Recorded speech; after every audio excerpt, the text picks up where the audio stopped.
أعوذ بالله من الشيطان الرجيم. بسم الله الرحمن الرحيم.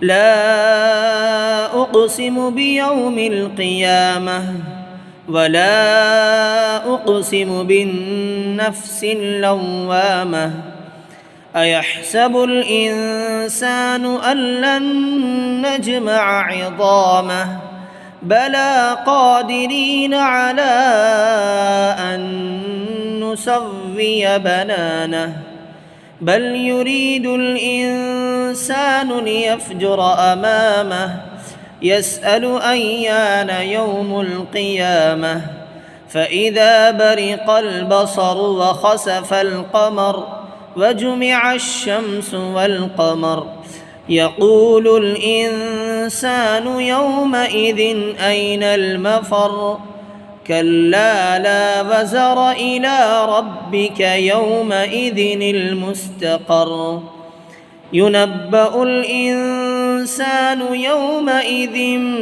بما قدم وأخر بل الإنسان على نفسه بصيرة ولو ألقى معاذيره لا تحرك به لسانك لتعجل به إن علينا جمعه وقرآنه فإذا قرأناه فاتبع قرآنه ثم إن علينا بيانه صدق الله العظيم.